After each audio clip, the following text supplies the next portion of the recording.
Welcome to Engage and Secure, the podcast redefining the future of cybersecurity by focusing on its most critical element, people. Powered by Outthink, the world's first AI-driven human risk management platform, we bring you thought-provoking discussions with industry leaders, innovators, and experts. I'm your host, Fred Manar. Welcome back to Engage and Secure, the podcast where we explore the minds shaping the future of cybersecurity. And of course, I'm your host, Fred Menachem, and today's conversation is one that blends grit, service, and transformation. Our guest today started as a Kentucky state trooper, helping overlooked victims. He rose through the FBI to tackle global cybercrime and now protects thousands of businesses as CISO of Kaseya. Along the way, though, he's been defined by resilience, empathy, and an unwavering commitment to protecting those who can't protect themselves. He's someone who's turned personal adversity into a lifelong mission of service and who has navigated some of the most high-profile cyber crises of our time. Jason brings us a perspective that bridges law enforcement, corporate leadership, and human-centered security. And I also want to say, of course, he's a great guy. He's somebody I've gotten to know over the past, 6 or 7 years. And he's really a special person. I'm so glad to have him. And Jason, it's a privilege to have you share the mic with us. Wow, thank you. I'll be honest, I never heard an intro like that. And when you start reflecting on the things that you've done, you're just trying to do the right thing at the right time for the right people, for the right outcomes. And so I really appreciate those kind words, but is the many people along the way and the great teams that I had that allowed us to reach, a credible effect and transformation. And get a lot of justice for other victims when I was in law enforcement. Well, look, I know all the wonderful things that you've done, and I could have written a monologue that was probably 10 minutes. And I say that, and not to embarrass you to say that, you're a special person. You've done a lot of good, not just professionally, but personally. You're a kind person, and I'm honored to know you, and I'm appreciative that you're doing this. So Likewise, thank my you friend. again. So, Jason, let's just dive right in. And what I want to do is, before the FBI, before Kaseya, before law enforcement, before all of that, I want to talk a little bit about, what's formed you. Let's maybe talk a little bit about your early life and what it taught you about resilience and service, because you've said from the beginning that your mission is about helping those who couldn't help themselves. And I kind of want to understand, really, I guess maybe in a sense, personally, and of course professionally, but where does that come from, and what in those early years, shaped you to sort of build that mentality? Yeah. So this is something I don't actually get to talk a lot about on podcast or anywhere. I was very blessed to be in a very loving and caring family that raised me in Kentucky. Think small town life where on one side of me, there was a neighbor. Our closest neighbor was 3 miles away. What I didn't realize or rationalize growing up was, um, why we had so many stews and why we had so much broth and bread and even back then government cheese. It was a Right. loving it was a loving home where we relied on the community and the farming community to help us out. I remember picking wild blackberries and selling them for $5 a gallon on the side of the road with my grandfather and making homemade art to sell on the side of the road for $5 and $10 and um, what that quickly taught me was one is we had to be resilient and we had to ensure that we were going out and doing everything that we possibly could for quite frankly our next meal. Now I want to make sure I feel very blessed. I had a roof over my head. I had a very nice home. I had a family that loved me, and he was a retired World War II, veteran that had a small pension coming in. So by many accounts, on a worldwide scale, we were not searching for clean water. We were getting by on food, but it showed me the scarcity of certain things and the effort and the work that it took to get by. And that helped form very early on what I needed to do for the family, what I needed to do for my immediate family, as well as our community. because there were many times that the community helped us get by. Right, we grew up in a church where it was a very strong sense of community, a very strong sense of helping each other, making sure that when one of us kind of stumbled or fell down, the rest of us were there to pick each other up, and so we did that, and then that helped kind of form what I was interested in, going forward, into college, and I think formed, some of the empathy that I had for others, and also where I wanted to be of service to others. Did you, by the way, when you were growing up, did you feel like you were poor? Absolutely not. I felt very rich in love, very blessed. I didn't understand until later, why we had stews and broths, and why many times, we would have a meat portion, maybe at the beginning or end of the week, and then we'd have stews the rest of the week, where we were literally using, the bone from, the meat that we had purchased, and everything else. So we didn't feel that way at all. And quite frankly, it wasn't until, I got into middle school that I actually saw, some social economic, kind of trends. Because as you can imagine, being in that rural community, even going to elementary school, this was way, way before the internet. Right. So, Right.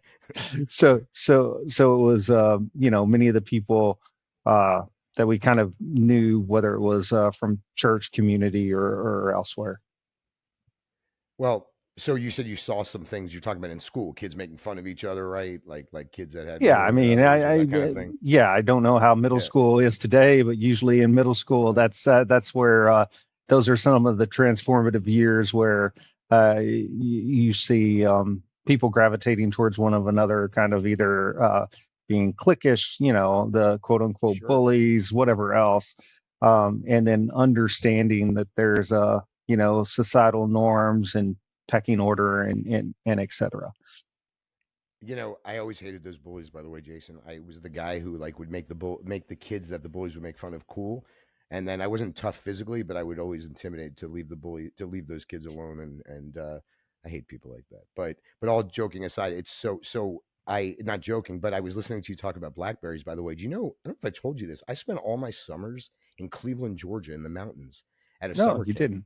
So I had, like you, I knew people from all walks of life, whether African American, it didn't matter. Everybody in that. So these country folks who are still friends of mine today, they used to take me up in the mountain, Grandma Lillian, to go up to the mountains and pick blackberries. So yeah, I did that. This Jewish boy from Miami was up in the mountains of Cleveland, Georgia, picking blackberries. So Yeah, no, that's awesome. Now the only thing that I'm curious about is there's two different varieties of blackberry, and those are the ones that oh, are tame that don't have the thorns, and those are the ones that are wild that actually have the thorns. wild. They definitely have Yes. thorns, and I Oh learned my yes. lesson. And I learned Oh my yeah. lesson, by the way. I think the higher up you went, the more thorns, if I remember. Am I wrong or right? The higher up the mountain you went, could I that d- be correct? Look, I don't know as far as what elevation does to it. We weren't Right. at elevation in Kentucky, but I can tell you that I spent many a night, my hands, legs, everything else, Right. picking those thorns out. By the way, I just made that up. It was just to stump you. I have no idea if that was true or not. That was pretty good though, right? It sounded like I really knew what I was talking about. I really did, but I Sure, was just love it. right. Yeah, but all joking aside, so I want to before we get to the state police years, because I wanted to ask a question. I think I know the answer, but it sounds like in your family, in growing up with faith, the church, and in rural Kentucky, and I know a bit about that it wasn't that people were telling you to look out for other people. It was that was just sort of like taught by learning by people's actions, right? Yeah, it was all actions. I don't want to say ethos, but it was representative kindness. And I guess for those that haven't experienced it, I would say it's very much like the various trends that you would see where someone may go in front of and pay for somebody else's meal in a drive-through. The next thing you know, you've got 50 people that have paid for each other's meal in random acts of kindness, without ever being told, to do it or what it's for or anything else. And that, I guess, sense of ensuring that each other was taken care of is where I fundamentally look back on my deep desire for securing networks, infrastructure, working with people and helping them be devoted to ensuring that they can take care of not only their company but whatever population they're serving through industry. Which leads us to, by the way, a segue. And you talk a lot about securing networks, but there's something else that I like to talk about when it comes to you. You also care about people deeply and human beings, and that's a big part of it. Securing networks, and that's why I bring this up because I want to talk about your investigative years, your Kentucky State Police years, because you were solving overlooked crimes, but about people, right? Looking out for little people. And I think that kind of goes back to a lot of your trajectory and your, your younger years. And you did that using out of the box thinking. I know there's a few investigative stories. Why don't you talk, you could tell us, but why don't you talk a little bit about that and that trajectory? Oddly enough, I don't know the inflection point, but I became very early on known for someone that if there was a problem that couldn't be solved, or if someone had an issue that, quite frankly, no one else was taking care of, it came to me. And I think it was after um, one of the first or earliest incidents that I can remember is a grandmother coming into uh, the police station and just saying how her children were potentially being abused and how her son-in-law had run off the sheriff with a shotgun, and I mean literally like something you would see out of the movies. And so we immediately went up, did a welfare check, ensured the kids were all right. And unfortunately, it was a situation where the gentleman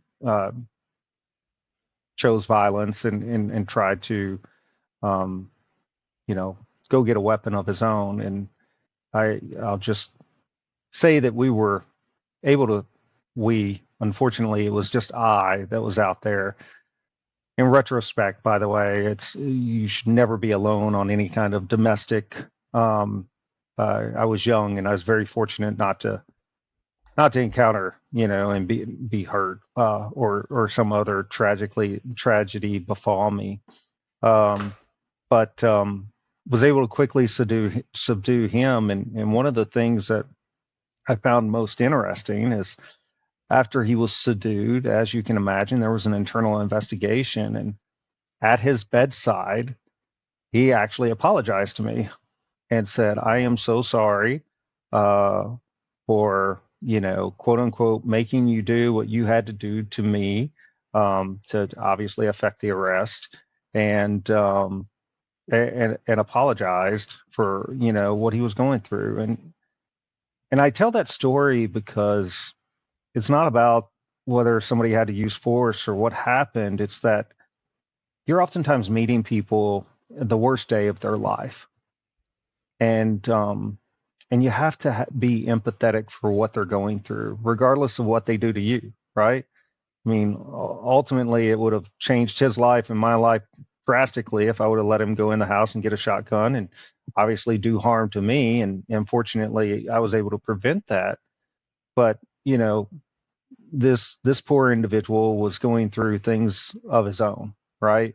And the fact that after it's all said and done, even a man that's in handcuffs and has been arrested, can make that effort to say, "Hey, I've had the worst day of my life, and I'm really sorry." Even retrospectively, what happened again helps form that foundation um, of being empathetic towards others.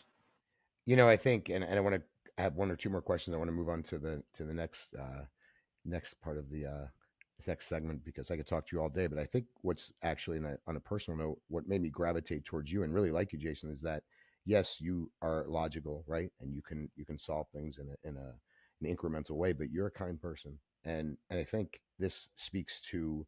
And again, I'm making my own speculation here, but I think it speaks to why you're so good at what you do because people seem to forget often with especially with AI coming now, we don't need people, this and that, number one, you gravitated towards cases others ignored often because of probably your background and who you are. But also I think this probably, sort of impacted your early seeds of cybersecurity mindset? Because human beings, right? Talk about it for a moment. When it comes to cyber, people sometimes think that you don't need, right? I mean, they say humans are the biggest risk, but sometimes they can be the biggest asset in cyber, right? I mean, and I say that now early on because it kind of talks a little bit about. I'm making that big stretch maybe, but I don't know if it is from where you came from and why that's such an important part of cyber. Yeah. No, people absolutely are. And, as I got into the later years, and we had various incidents that would come up that other people wouldn't touch. I remember again, other times where there was a teenager, 18 years old, senior in high school, before mass shootings were, actually a quote unquote thing, or school shootings was a thing.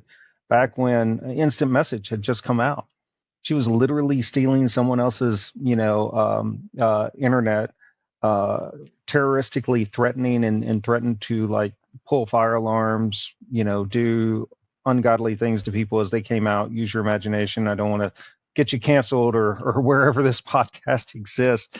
Don't know what we can say, but um, uh, and and people didn't understand the technology, didn't understand the threat, didn't understand the illegality and what was going on, and so again, local police, even federal police at that time, had overlooked that, and that was the first chance that I got to kind of dip my toe into some of the very basic, technical uh, functions of a what I would dare say is sort of kind of a cyber case, right? It was one of the first cases that I worked, where I had to understand, what an ISP was, providers, various things where uh, you're understanding what IP addresses are, and way back, and I don't want to age myself any more than I already have, but way back during this time, that was not something that was commonly discussed, and this was um, this was actually pre cyber division in the FBI, so it was before we had stood up a lot of the infrastructure as a country to deal with cyber crimes, and I loved it. I loved the technical aspect. I loved the unmasking and figuring out where these adversaries were, and then I just was very fortunate that through some of the data analytics that I had already used in other investigations, that I was tapped on the shoulder to do cyber investigations. We're going to move on a little bit to your years in the FBI, but it's an interesting, when I brought up humans, what you're just bringing up now is interesting because you said you were able to merge the ability to have empathy for humans, which also helps solve cases, and then the ability, look, you and I both know a lot of the same people. There's pioneers in this industry, and you're one of them.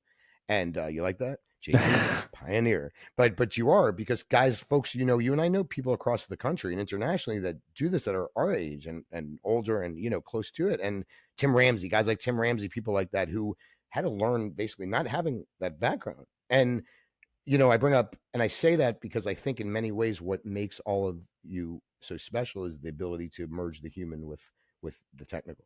And I think what we see today is it's something you can't really teach. And and I think that that's a compliment. By the way, you're welcome.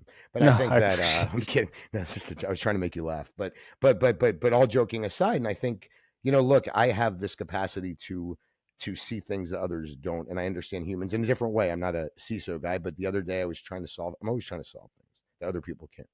And I was like, for months, I was trying to solve this thing. It doesn't matter. Sometimes I just do it because I do it. And finally, I remembered something that somebody had written. It was just a letter that was backwards, whatever. It was like this whole coding. I was like, oh my God. I understood their mind, but I couldn't figure it out. And that's exactly what you do. You understand the ability when you understand humans, right? Then you can more. And I'm probably speaking a little bit in circles here, but what I'm trying to say is when you understand human beings, you can be more successful as a cyber professional. Would that be a correct statement? Yeah, and I'd say understanding humans, especially, when you're in any kind of position within cybersecurity, whether it's understanding the human element and the ultimate goal of an adversary, or whether it's understanding your board or your C level, or the people that you have to partner with to actually truly achieve change within the industry and within the company. All those things are paramount, because you, as the security professional or the security team, are not going to be able to do it alone without the assistance of, other key members within your organization. So, I mean, within an organization like Kaseya, where, we have five, almost 6,000 employees, and you have multiple, production environments, infrastructure, R&D, as well as IT and infrastructure needs. You have so many different stakeholders that must buy in to the culture, to the vision, to ensure that security is prioritized and taken seriously, and executed on in a proper way. So we're going to get to Kaseya, but before we do that, I do want to give us. We're going to talk a little bit about your background with the FBI, but I do want to say something. And because although this podcast is, I do for without think, and it's international in nature and scope and national, I do want to say something because I am a Miami native, as you know, or not native, but since I was a very young child, this community is very important to me, as you also know. And Kaseya is also doing things internationally, but still, I want to say, great company, great folks, and personally for my community, Kaseya and Fred and everybody, and there's a new CEO. What's the new CEO's name? Rania.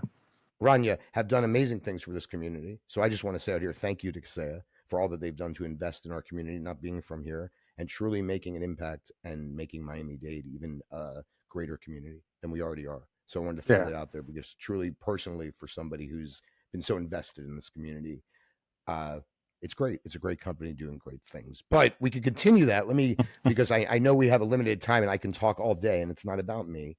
I have to remind myself that. But all joking aside, look, you spent 16 years in the FBI, Jason. I mean, and you were here starting with gangs, violent crime. You pivoted into cyber, obviously, and you're known. And by the way, I don't say this just to say it because, as you know, I have a lot of contacts in intelligence, FBI, and all that. So I've heard this over and over that you're known. You're always known for outside the box thinking, and so that's something that you really we talked about comes from for a lot of reasons, but what there's a lot of pivotal cases that I'm aware of, but what are some of those pivotal cases and lessons that probably shaped you?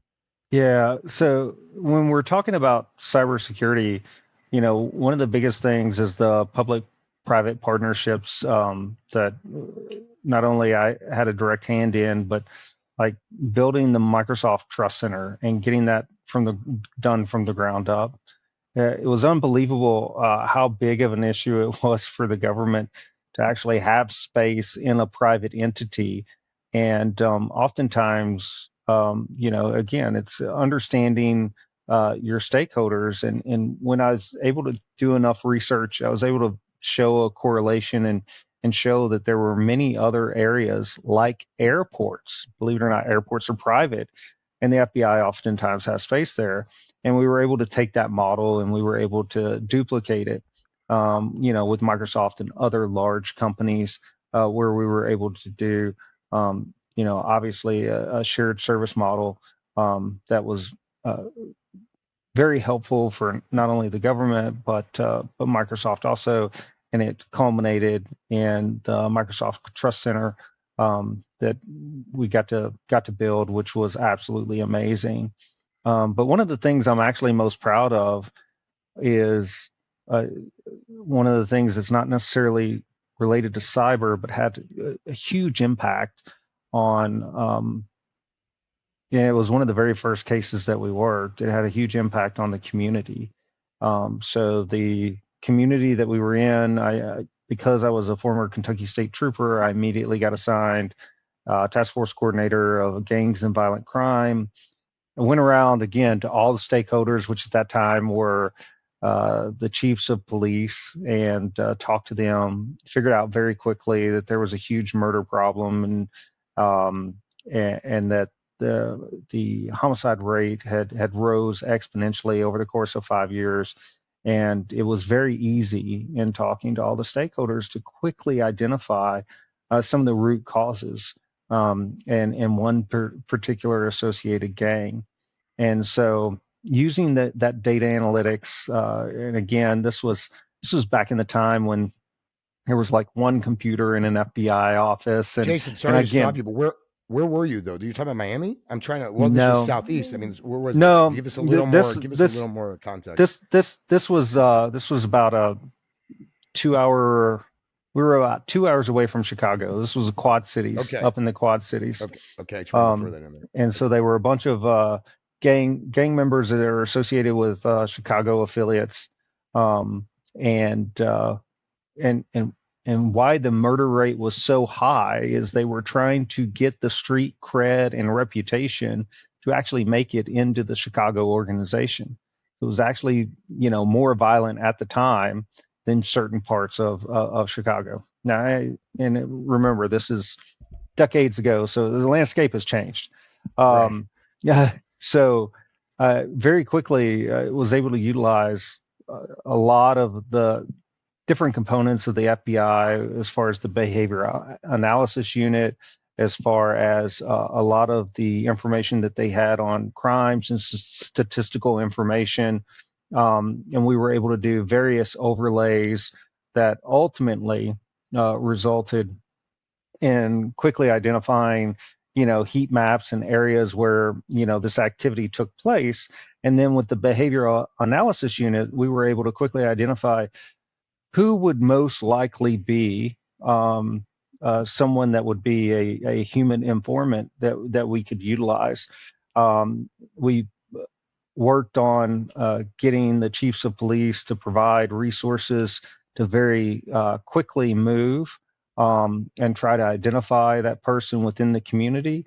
And within a 3 week span, we had a person that fit that bill that was able to get us into the inner circle of this gang and violent crime organization. Now, the outside the box thinking, I don't think is just in utilizing, the FBI's abilities to the fullest, but rather once the case was made and once we actually um, had the ability to get restitution and we made seizures that were related to the illicit activity, we took the gang's house, which had stood for 20 years. We took refrigerators, gaming systems, big screen TVs. And then instead of that being sold at auction at the marshal's office or anything else, we provided them to shelters, halfway houses. We provided those to not only child shelters, but also women's shelters in the area. So the gaming system went to the children's, and some of the Wow. TVs went to there. The refrigerator went to a critical need for the women's halfway house, and then the house that was in this very crime, ridden neighborhood. We wanted to make sure that it just didn't turn into another drug house, and it wasn't sold back off to potential illicit gangs. And so, one of the one of the sheriffs had a campaign, and I pitched the idea of him taking control of the house, using some of the forfeited funds, and getting some media coverage of him bulldozing the house, and then building a playground. And to this day, a playground still stands where that drug house used to be. So, Amazing. And so those yeah, are sorry. those those are some of the things that and the murder rate declined within the next 2 years at a dramatic rate. And We put like it's about making 15 people in jail. it's about making impact, man. And the 15 people are even like the difference that made. And something I think I didn't know this, by the way. And when you mentioned about, I know a lot about law enforcement. I've been engaged in a lot of things in my life, so I have close relationships with it. One of the things that wasn't commonly done was that the you're talking about, different items that were seized given back to the community. And I worked in this community, Miami-Dade. Well, I say this because, but in Miami-Dade and across the country with foster kids and so many Yep. other groups. And so, is that something the FBI in Miami did? Do they do that now So, still or no? so I don't Yeah. know in Miami, but what I can tell you, Yeah. Fred, is it's I used to say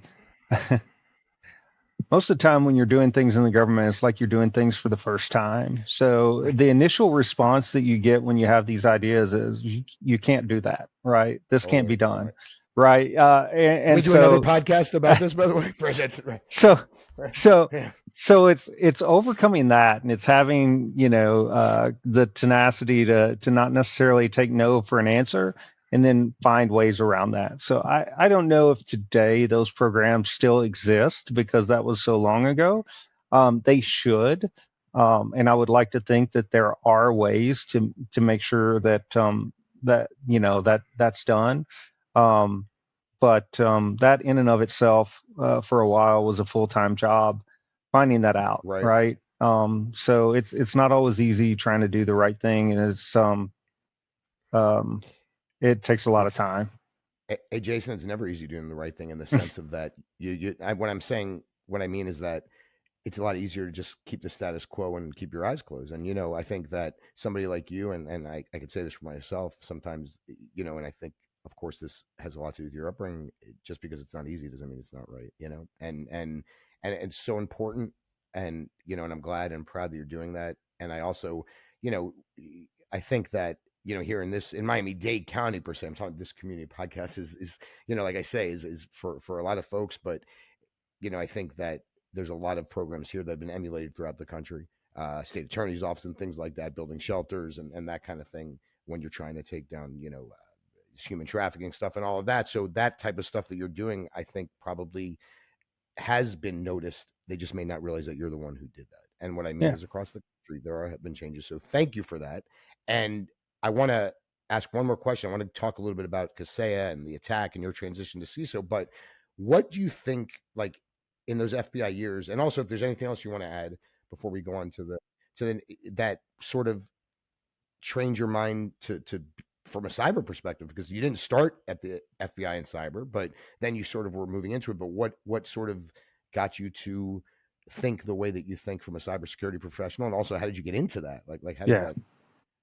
yeah. So I've always been a little bit of a geek, right? And so that case in the FBI, the terroristic threatening, where someone was stealing the internet, and I had to learn about service providers, IP addresses. I really started diving into you know, very elementary elements of cybersecurity without even knowing it.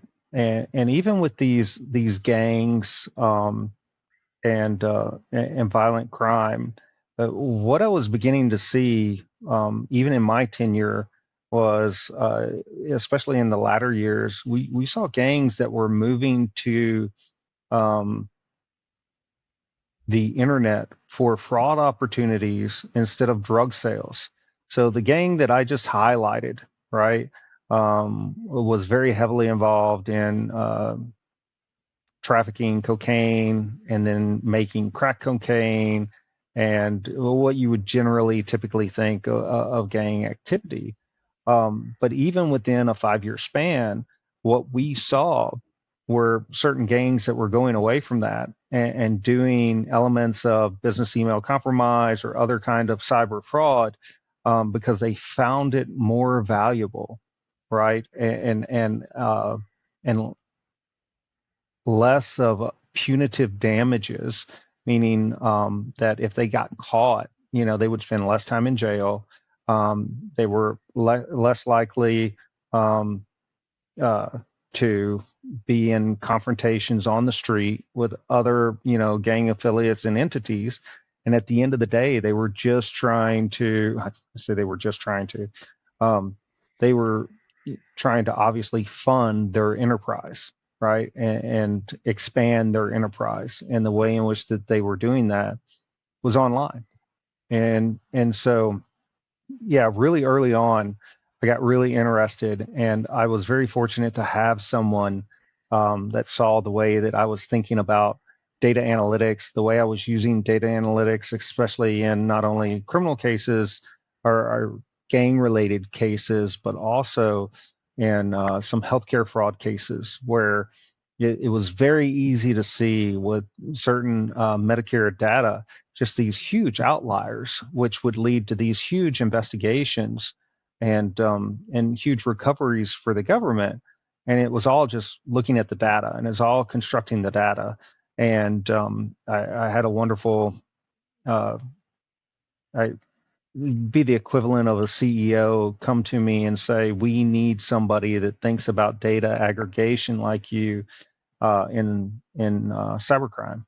And we will teach you everything you need to know. Started going to a bunch of SANS courses, a lot of online, training, a lot of on the job training. And then I really got to start going around the world and worked about 1,000 different intrusions. So I really got to see the good, bad, and the ugly of how CISOs worldwide dealt with incidents, dealt with how to strengthen their cybersecurity programs, how to create their cybersecurity programs, how to deal with historical and legacy debt, and then a lot of the issues that they had to deal with people and insider threats, and really got invaluable experience. So it was very much like being a contractor that had the most relevant information that you could imagine at the highest classification levels in the world on the adversary. So I'm very blessed to have gone through that with the I, FBI and have that experience. now we're going to talk about the FBI and then the transition. But you said something, and I thought it was important. So I just want to go to the side a bit. But about leadership, you said somebody identified you, and you don't need. I mean, if you want to mention their name, credit, that's great. You may not want to because it's from the intelligence background. But my point is that the importance of leadership and having mentorship, right? How important is that? I mean, you're somebody that tries to mentor other people, right? And do you think that as just somebody who had that opportunity and for somebody to identify you and say, "Hey, Jason, look, I think that this is something that you could do." How important is mentorship for people in cyber in cybersecurity? I mean, anywhere really, but in cyber. Yeah, And do we see enough of that? And is that something that we have to work harder on in training people to really understand the importance of leadership and mentorship? yeah. So it's huge, and I was very fortunate to have um, great mentors and leaders like the person I just pointed out. And I also, what actually led me into leadership and management was actually some very poor management. And so I came at a crossroads, and what I found is some other colleagues that were complaining about management style, and um, lack of not only empathy but understanding as to the why behind several things. And so that was the crossroad, right? I had two choices, right? I could join in and I could you know do that, or I could make a difference, right? And I could be the change that I wanted. And I quickly, my motto became that I wanted to be the supervisor or the leader that I wish I always had. And and That's I and I keep that in mind, every single day. And rarely feel like I ever live up to, what that expectation is. And always push for perfection while I know that it will forever be out of reach. Um, so I do that because that is the caliber of people that I work with every single day, and they deserve not only the best out of me, but even better than what I am today. So every day I am trying to strive to get just a little bit better. I'm trying to learn just a little bit more of how to relate, how to communicate, make sure that I'm sharing the why, make sure that I'm expressing, the challenges in a way that are meaningful to them so that they understand the stage that we're in. Because as you mentioned, I was the first ever CISO for Kaseya, and when we really started this journey, there was a decentralized security effort, and it was not centralized at all. And growing that program over the last 4 years, centralizing it, growing um, growing it into the various different teams and aspects has been a real honor, and it's been a real honor to work alongside just wonderful, wonderful team members that are some of the highest skilled people within their domains in the world, and very blessed to work with them every single day. So I want to talk about that, but just really briefly because I think this is important as it relates to cyber. Number one, I will say this, on a side note, when you mentioned about never thinking that like you're getting, you're at the place where you're doing enough and where you're doing, as a mentor, it's always a tough place to be in a sense because on one hand, we want to always feel like, wow, we did everything we can, but the truth is pushing ourselves and saying we've never done enough, that makes us better leaders. And I really believe one thing in cyber and in anything, but especially in cyber, we can always train people to be technically great. There's always going to be somebody that's better than somebody else. And that's great. But I say a dime a dozen, not a dime a dozen, but we can always find new people, right? But what we can't find are people that think like that. And that skill and that ability to help people become that person because you touch and I believe this. I am far from naive. I think you know a bit about my background. It's not just cyber. I've done a lot. You touch one person and it does change a lot of people. One different interaction with somebody, one change, even 30-minute conversation can change the entire trajectory of somebody. And I know that this works for a fact. And so being able to transition and teach those skills and get people to really buy into that importance of mentorship and really being the change can make a huge difference. So it's important, but I could talk about that all day. So I should actually be talking about the point of the podcast, which I really think leadership is. But you were at the FBI in 2021, and it was sort of an inflection point. You were there, you were at the FBI. You kind of there was a I think it was called a Revil attack or something. You'll get into it, and then and then after that you ended up becoming the CISO of Kaseya. Let's just spend a few minutes before we get into some of the other stuff you had just started talking about. Why don't you take us back to it was July 2021, I think, and Kaseya was attacked with that ransomware attack. And why don't you talk a little bit about that and then how that Sure. transitioned you into CISO? I gave you a lot just now, but No, no, yeah, no. That yeah. that that's fine. So yeah, back July 2021. I remember it well. I was on the let's see, Sarasota side down here in Florida. It was the July 4th weekend. My Oh, you're son, sorry, let me interrupt you. Jason's the July 4th. You're in Sarasota, Longboat Key, or whatever, right? Relaxing, no, right? Yeah, I'm just so being funny. And then all of a so sudden this happens, right? Like what? Anyway, so far from yeah, it, right? yeah. My son at the time was in travel baseball, so we were at a baseball tournament. Okay, And all right. fortunately, there was a tropical storm rolling through. And I say fortunately because I think it was July 3rd or July 2nd. I can't remember the exact day. My phone starts blowing up, and it's actually first from some MSPs within the community saying, "Hey, we've got some traffic that we want to send over to you and look at. It looks really weird. It's coming from this, one company, and we want you to take a look at it."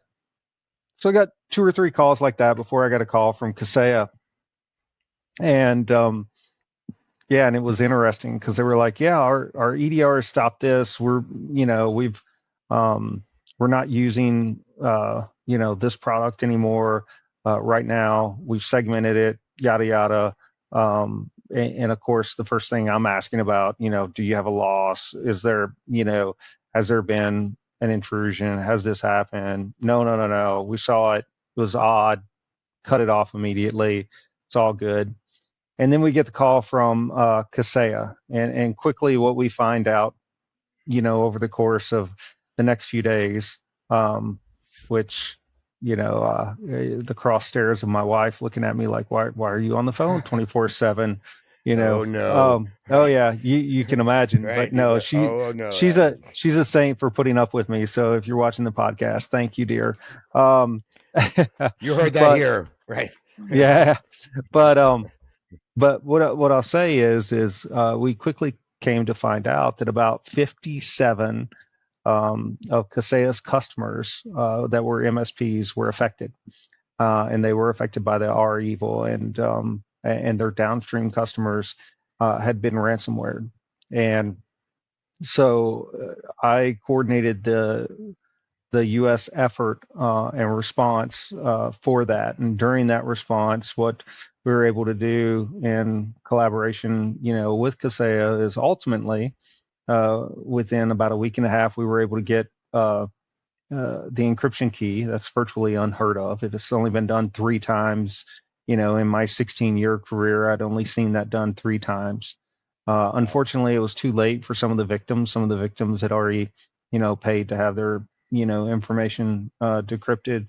And then we were also able to get the individual that actually did the act, and actually go out and arrest him, extradite him, and bring him to justice. And he now sits in jail. Um, During that time, got to know Kaseya, quite well. They were looking for a CISO. They had seen, my leadership abilities through this event, and as well as the coordination abilities and efforts.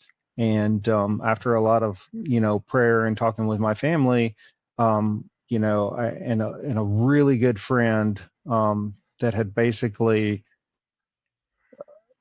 told me, hey, look, what more do you really have, to prove here or to gain here at the FBI that you can't do in the private sector? I made the decision to go ahead and make the switch and go to the private sector, and build the security team for Kaseya that it needed. And so that's what I've done.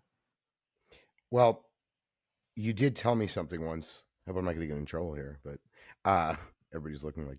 But all joking aside, that one of the reasons why when you were working with Kaseya prior to this, when you were at the FBI, this was a significant thing. You were very impressed by their transparency at the time. That was one of the things that really, really, pushed you to, because you had said, look, you've been working with a lot of companies over the years. I'm saying from the FBI, you hadn't seen this type of transparency to this level before, right?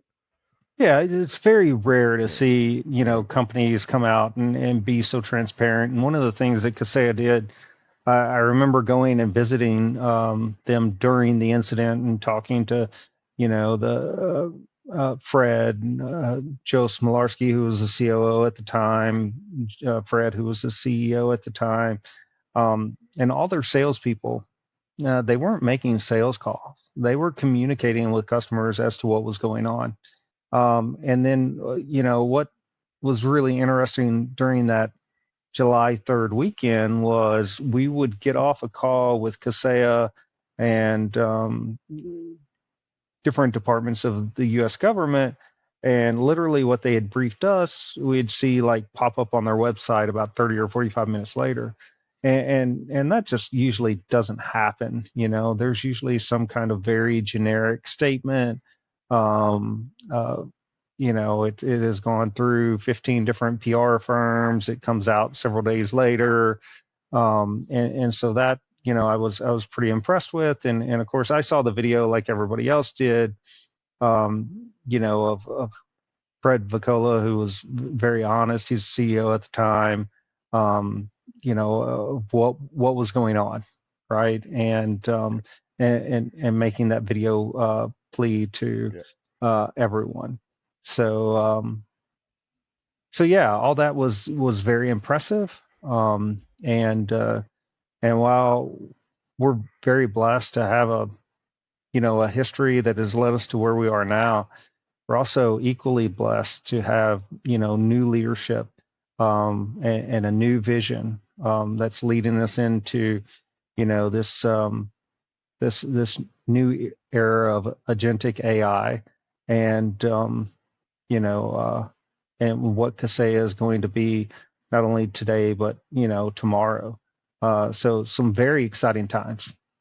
I'm excited to hear about it. So, a couple of things, and then we're going to talk a little bit about the security. You already started talking about a security first culture, but we should get a few just for a couple more minutes. But you know, interesting because you made me think about a lot of conversations I've had. I've been talking God to a lot of people. I was doing a podcast prior to this, if you remember, the Net Impact, where we were talking. So Brandon Wills, when who you of course know, Brandon was on here when he was the I guess the head of cybersecurity for the federal government, was talking a little bit about the importance of those private, companies and government working together in that way, right? Of understanding that this is not a adversarial relationship. That if we're going to be successful in stopping these types of attacks in that impact our nation, our people. I mean, we can get into it. That you have to have.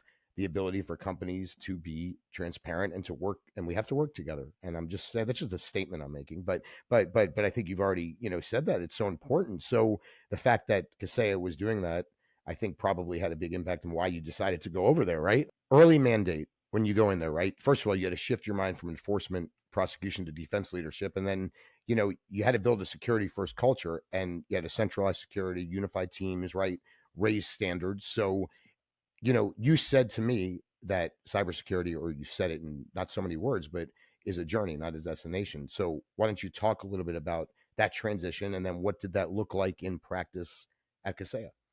Yeah, so what I'll say is, having worked like 1,000 intrusions and many with, Fortune 25 and, Fortune 50 companies, you're coming in on someone's worst day. We talked about someone's worst day, whether With the it's a guy, victim right? or right.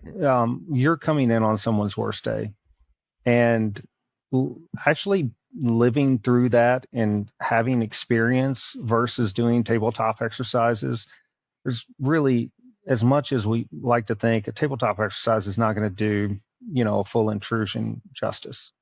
And so in many ways, I was very much like a consultant, even though I worked for the FBI, and I, helped many companies through their events. And if I wasn't directly doing that, right, I was watching other consultants, i.e., Deloitte and others, do the same Right. thing.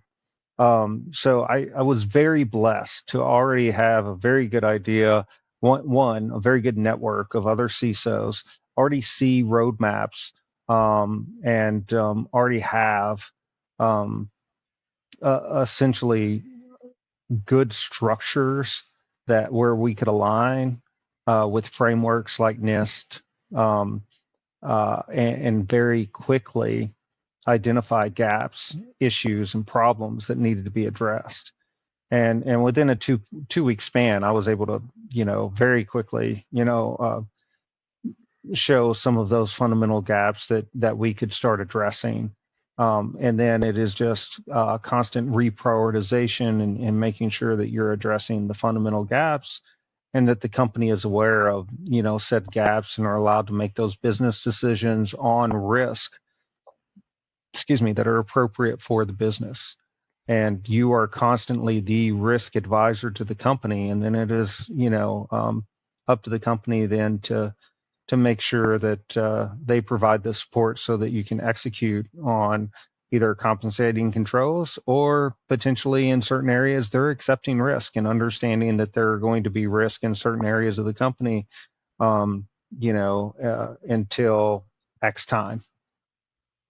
And that, by the way, is so important for the company to be a part of this, right? Oftentimes, as you said, you see companies that aren't willing to. They see just this as a liability, but just to throw some money into it. But they're not. One of the things that you did, I mean, and please correct me if I'm wrong, but there's the centralization part, right? There's security by design. There's philosophy, future concerns, and then there's one thing. Why don't we talk about this for a moment, because I think it's so important that really people are the true firewall. You have continuous training, employee certifications, tabletop exercises, and then we can get to the other ones. Why don't we talk about that? Because a lot of companies aren't willing to invest into.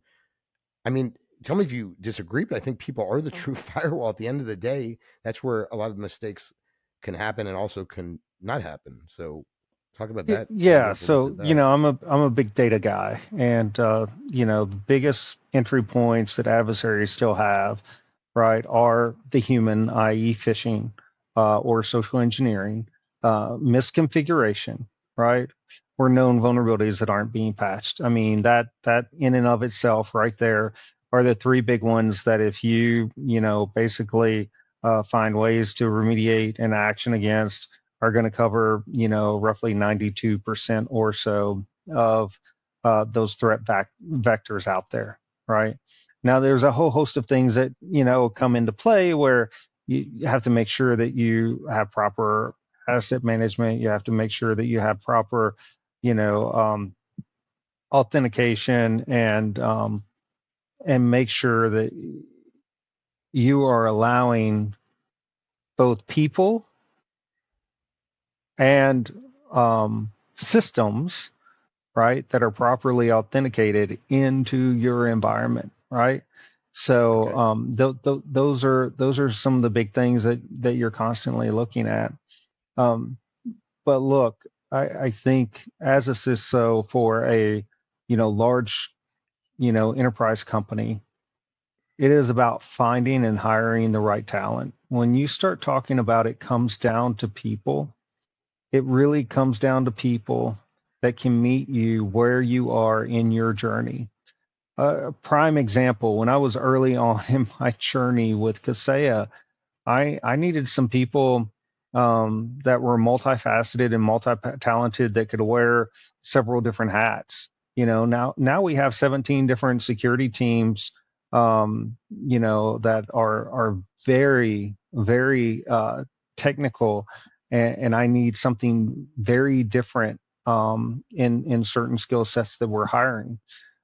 So it really depends where you're at on your journey at any given moment as to the people that you need, because you yourself, and that's what makes me a little squirmy here. I Right. Right. myself could not do it alone. You have to have the right team. And I don't care what CISO out there, they're not going to do anything alone. They need their team and they need buy in from the institution and the company. And we've just been very blessed to build a pretty good reputation within the community for our security team and what we do internally to Kaseya, and that has brought some wonderful practitioners our way that we've been able to work with and um, build our security infrastructure and build our security culture around. I think, you just said a couple really important things. You said that first of all, you said you have to, earlier you said about, hiring people, you have to meet, where you are, right? You have to hire people for what you need at the time, right? So things shift and they can be different. And you also said about meeting people where they are. And then you talked about you can't do everything. You said you get squirmy, right? See, so you can. But I think, look, cybersecurity, and now that I've been here almost a decade, we're still pioneers, right? There is a danger when people get too arrogant and think, right? A CISO becomes too arrogant and they think that they don't need anybody else, and think that they know everything. And I think that sometimes when you're in an industry that's full of pioneers, right, or sometimes that can happen. I think that's an important part of leadership.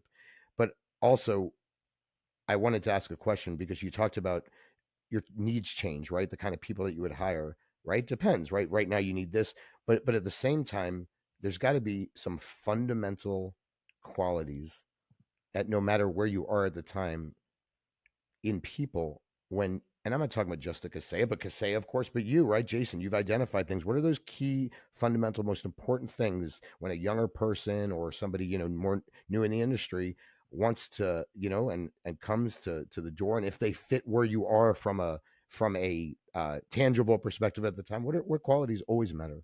Yeah. One of the single greatest question that I always ask somebody Oh, wait a that minute. I thought you said that was one of the single greatest questions anybody's. God, I got excited. Go ahead. Sorry. I just, one, what? one of the What? single greatest questions that I Yeah. like to ask everyone within an interview process Yeah. is something that I think is so simple but can tell you so much about a person, which is, hey, just tell me the most difficult circumstance that you've ever gone through. It doesn't have to be technical and it doesn't have to be overly personal. It's whatever you feel comfortable sharing that tells me how you deal with and overcome, very difficult and hard situations.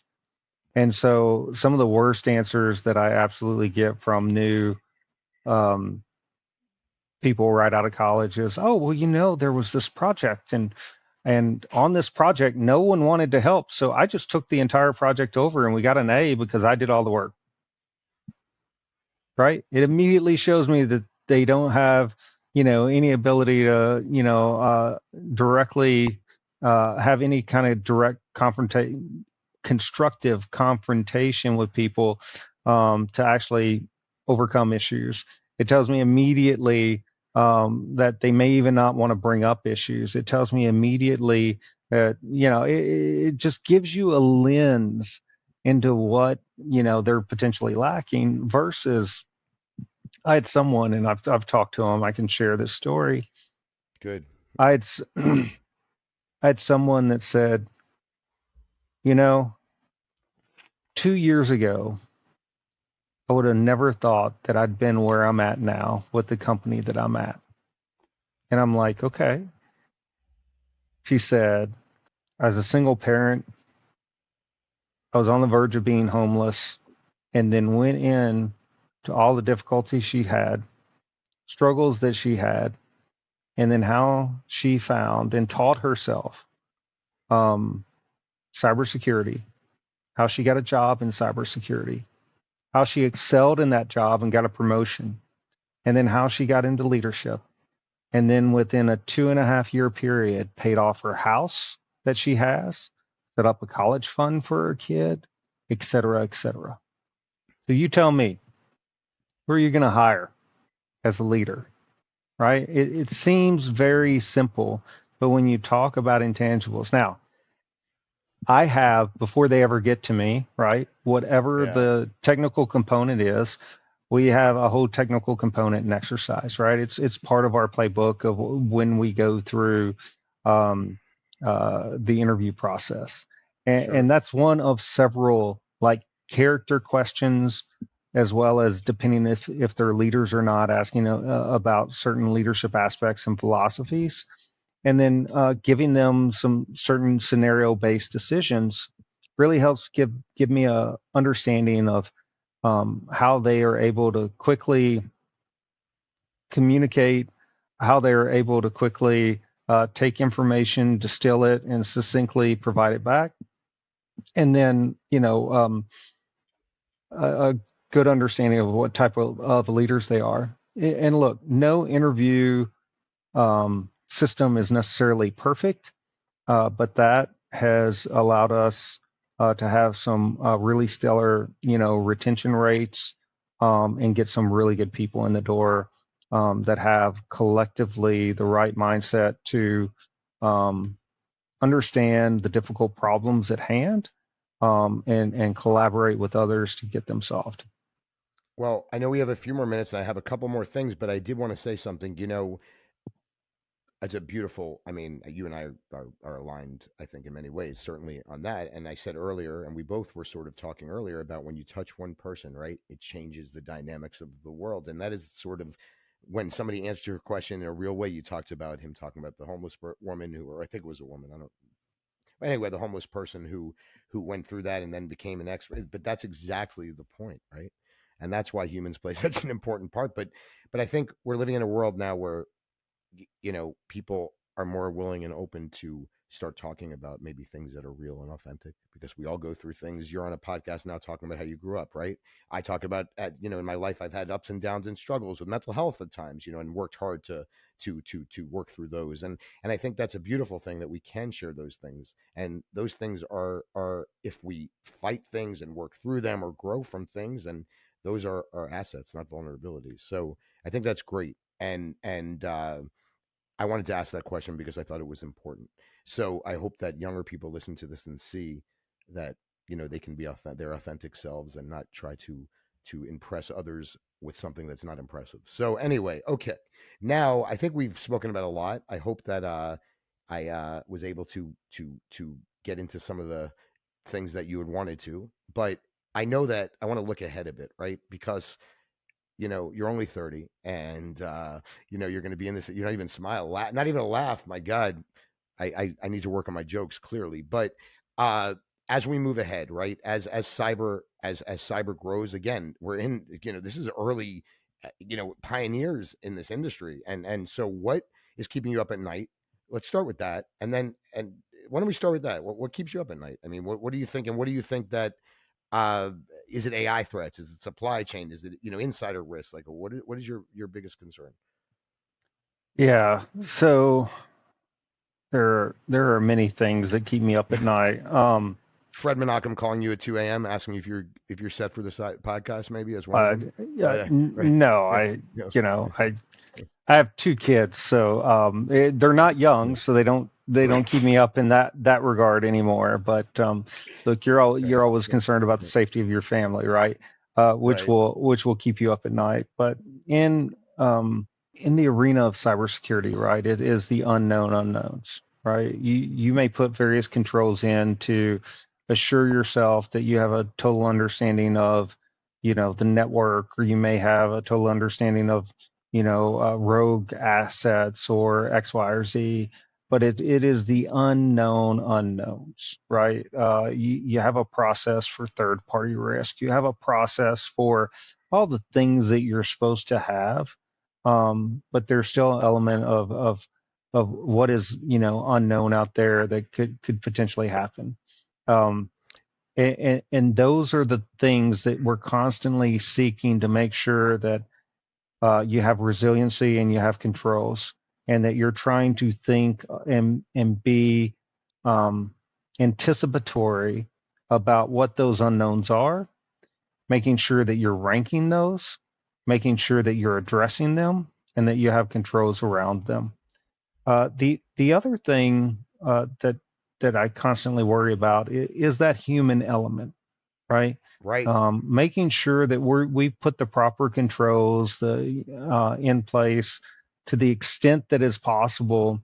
That is creating an effect where it's very difficult for the human to make a mistake, i.e., quote unquote, click on the wrong thing, Hmm. i.e., send something that they're not supposed to send, download something, God forbid, pick up a USB from the, parking lot and put it into a system, right? You're trying to limit that, and make sure that there are natural controls there, and that essentially is somewhat easy to do. And then there's the other elements of insider threat, right? We've got a wonderful insider threat team that is constantly looking at that, but giving keys to the kingdom to somebody that wants to do something nefarious. And then the other aspect, and the last one I'll mention, is obviously a nation state actor. While Yeah. statistically speaking, you have greater chances of being impacted by for-profit actors. Nation state actors have, endless resources, right? They have tool sets that are second to none. And that's one of those things that keeps me up at night, because the larger we get, the more likely we're to be a target of those types of actors. Um, so as Okay. as So, as many others know in the software community. So anyway, okay, you got to go. We all got to go. I But do, one I of the, do. I know, but one other thing, Jason, you got to do something. We got to give something positive, right? We're getting all this darkness and all this stuff. What do we have to look forward to on a positive nature in 15 seconds, 20 seconds from a cyber perspective? Positive as far as what? As Yeah. far as the future? Yeah, the future, man, because we get all these things we have to be concerned about. Yeah. So look, in the future, we're going to continue to um, have a lot of data at our fingertips that we used to not have. Meaning, there's a lot of things that AI is bringing, where it is bringing almost real-time information to our fingertips that is going to allow us to make, faster and better decisions. There's everyone's talking about potential displacement with AI, but really what you're going to see, I think, is you're going to see AI uh, assist and help and be more meaningful, um, and enable workers to be more productive than they've ever been before. Jason, first of all, thank you, man. Thank you for doing this. Really, I'm glad we did it. I really appreciate you. I'm glad we've gotten to know each other over these years. You're a great guy, and thank you for what you do. Really, for the community, for Kaseya, for everybody. Thank you to Kaseya for lending us Jason. We greatly appreciate it. We greatly appreciate what you do. In the meantime, we'll see you soon, Jason. This has been Engage and Secure, brought to you by Outthink and hosted, of course, by yours truly, Fred Menachem. Until next time, stay secure, stay ahead, and stay inspired. Thank you for joining us on Engage and Secure, where conversations inspire action and collaboration drives innovation. Powered by Outthink, we're dedicated to transforming how leaders address cyber-human risk, paving the way for a safer digital future. Don't miss our upcoming episodes and roundtable conversations with industry trailblazers. Subscribe, share, and join us as we redefine what's possible in cybersecurity. Until next time, stay secure and stay inspired.